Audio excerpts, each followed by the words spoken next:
ఇవాళ జగిత్యాల జిల్లాలో ఎమ్మెల్సీ కవిత పర్యటించనున్నారు. దరూర్ బైపాస్ వద్ద అంబేద్కర్ విగ్రహానికి నివాళులర్పించనున్నారు. అనంతరం జగిత్యాల కొత్త బస్టాండ్ వరకు బీఆర్ఎస్ శ్రేణులతో కలిసి బైక్ ర్యాలీలో పాల్గొనున్నారు. ఎమ్మెల్సీ కవిత పర్యటన సందర్భంగా గులాబీ శ్రేణులు విస్తృత ఏర్పాట్లు చేశారు.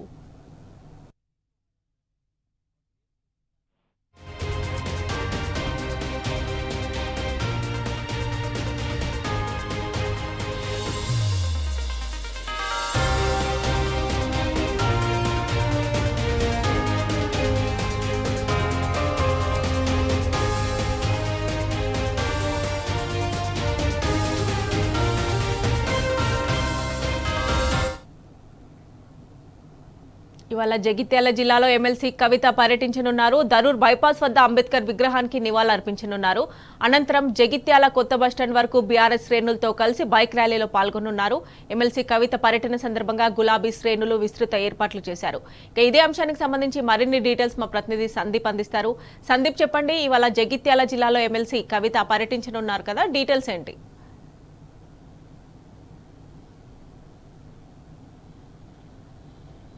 దాదాపు 11:30 తర్వాత ఇక్కడికి ఎమ్మెల్సీ కవిత గారు రాబోతున్నారు. సంవత్సరం తర్వాత తొలిసారిగా ఎమ్మెల్సీ కవిత ఇవాళ జగిత్యాల జిల్లాకు రాబోతున్న నేపథ్యంలో గులాబీ శ్రేణులు విస్తృత ఏర్పాట్లు చేశారు. అలాగే గులాబీ శ్రేణులు కూడా ఎప్పుడెప్పుడు వస్తారని కవిత మేడం రాక కోసం ఎదురు చూస్తున్నారు. ఎందుకంటే ఇన్ని రోజుల తర్వాత జగిత్యాల జిల్లాకు అడుగు పెడుతున్నారు.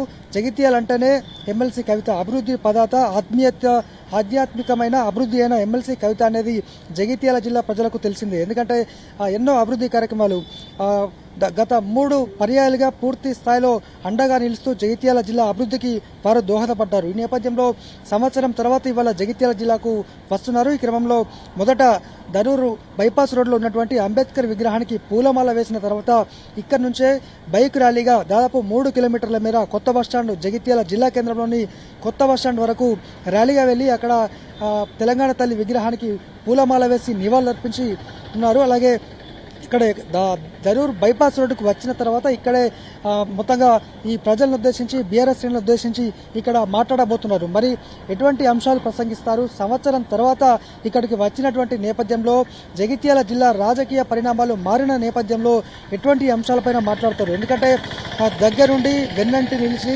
జగిత్యాల ఎమ్మెల్యేగా సంజయ్ కుమార్ను 3 సార్లు టికెట్ ఇప్పించి ఒకసారి ఓడిపోయినా కూడా తానే స్వయంగా ఎమ్మెల్యే అంటూ ఎన్నోసార్లు ప్రోత్సహించి 2 సార్లు గెలిపించినటువంటి చరిత్ర ఎమ్మెల్సీ కవిత గారిది. ఈ నేపథ్యంలో మరి ఎటువంటి అంశాలు ప్రసంగిస్తారు? ఎందుకంటే ప్రస్తుతము సంజయ్ కుమార్ కాంగ్రెస్ వైపు ఉన్నారు. ఈ నేపథ్యంలో ఎటువంటి అంశాలు మాట్లాడతారు? అలాగే జిల్లాలో జరుగుతున్నటువంటి అభివృద్ధి, సంక్షేమం కావచ్చు, గతంలో ఎట్లుండే, ఇప్పుడు ఎట్లా, ఏ విధంగా మారింది అనేటువంటి ఎన్నో అంశాలపైన ఇవాళ కవిత గారు ప్రసంగించబోతున్నారు. అలాగే దీంతో పాటు బీఆర్ఎస్ శ్రేణులను ఉద్దేశించి కూడా వారికి ఎటువంటి భరోసా కల్పిస్తారు అనేది కూడా మనకు తెలియాల్సి ఉంది. మరొక 11:30 గంటల ప్రాంతంలో ఇక్కడికి ఎమ్మెల్సీ కవిత రాబోతున్నారు. ఇక్కడ అంబేద్కర్ విగ్రహానికి నివాళులర్పించిన అనంతరము భారీ బైక్ ర్యాలీతో బీఆర్ఎస్ శ్రేణులు, కవిత అభిమానుల సమక్షంలో మొత్తంగా మాజీ మంత్రి కొప్పుల ఈశ్వర్, ఎమ్మెల్సీ ఎల్రమణ, స్థానికంగా ఉన్నటువంటి మాజీ జెడ్పీ చైర్పర్సన్ వసంతతో పాటు చొప్పదండి మాజీ ఎమ్మెల్యే సుంకె రవిశంకర్,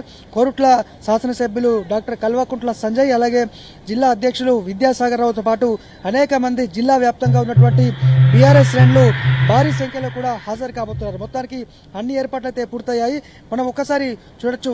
ఈ ప్రాంతానికి ఇప్పుడు దాదాపు 11:30కు ఎమ్మెల్సీ కవిత గారు ఇక్కడికి చేరుకుంటారు. ఇక్కడ అంబేద్కర్ విగ్రహానికి నివాళులు అర్పించిన తర్వాత ఇక్కడి నుంచి ర్యాలీగా బయలుదేరబోతున్నారు. మొత్తంగా అన్ని ఏర్పాట్లు అయితే పూర్తయిపోయాయి. ఎక్కడికక్కడ గులాబీ తోరణాలతో, గులాబీ కండువాలతో, ఫ్లెక్సీలతో మొత్తం జగిత్యాల జిల్లా నిండిపోయింది. మొత్తానికి మరి ఏం ప్రసంగించబోతున్నారు అనే దానిపైన సర్వత్రా ఆసక్తి నెలకొంది. ఎందుకంటే సంవత్సరం తర్వాత ఎమ్మెల్సీ కవిత గారు ఇక్కడికి రాబోతున్న నేపథ్యంలో వారేం ప్రసంగిస్తారు అన్న దానిపైన సర్వత్రా ఆసక్తి ఉంది. ఎందుకంటే గడిచిన 2 పర్యాలు అంటే 2 సార్లు సంజయ్ కుమార్ ఎమ్మెల్యేగా గెలిపించి పూర్తి స్థాయిలో అభివృద్ధి పదాతగా నిలిచారు. ఎందుకంటే హైదరాబాద్ తర్వాత 2వ అతిపెద్ద 4520 డబుల్ బెడ్రూమ్ ఇళ్లను ఎమ్మెల్సీ కవిత గారు దగ్గరుండి ఇక్కడ కట్టించారు. ఇప్పుడు అందులో 3700 ఇళ్లకు గృహప్రవేశం కూడా కేటీఆర్ నాయకత్వంలో కేటీఆర్ గారు మంత్రిగా ఉన్న సమయంలో గత నవంబర్లో కూడా వాటిని ఇనాగ్రేషన్ చేసుకున్న పరిస్థితి. అలాగే మెడికల్ కళాశాల కావచ్చు, జగిత్యాల జిల్లా ఏర్పాటులో కూడా కవిత గారి కృషి ఉంది. అలాగే ఎన్నో ఏ ప్రాంతంలో చూసినట్టే జగిత్యాల జిల్లా వ్యాప్తంగా ఏ మండలాలకు వెళ్ళినా తన మార్కు పాలన, తన మార్కు అభివృద్ధి అయితే కనిపించింది. ఆధ్యాత్మిక పరంగా కొండగట్టు కావచ్చు, అలాగే ఎన్నో పెంపట్ల కోనాపూర్లో ఉన్న ప్రముఖ దుబ్బరాజన్ ఆలయము, ప్రముఖ ఆలయాలు అన్నింటిలో కూడా ఎమ్మెల్సీ కవిత గారు స్వతహాగా నిధులు వెచ్చించి అభివృద్ధికి దోహదపడ్డారు. ఇలా ఎన్నో అంశాలు ప్రజల్లో ఆలోచింపజేస్తున్నాయి. ఎమ్మెల్సీ కవిత వస్తేనే జగిత్యాల అభివృద్ధి కొనసాగుతుంది, జగిత్యాల అంటేనే కవిత అనేది ప్రజల్లో ఉన్నటువంటి అంశం. ఈ క్రమంలో ప్రస్తుతానికి కొద్దిమంది పార్టీ మారిన వారు కూడా ఎమ్మెల్సీ కవిత వస్తేనే మళ్ళీ తాము వచ్చేందుకు సిద్ధమంటూ బహిరంగంగా చెప్పినటువంటి ఆ విషయాలు మనకు ఈ సందర్భంగా చెప్పుకోవాల్సిన పరిస్థితి. మరి ఇవాళ కవిత గారి రాక సందర్భంగా మరి ఏం ప్రసంగిస్తారనేది మాత్రం మనకు ఆసక్తి నెలకొంది. Mamata. Right Sandeep, thanks for updates.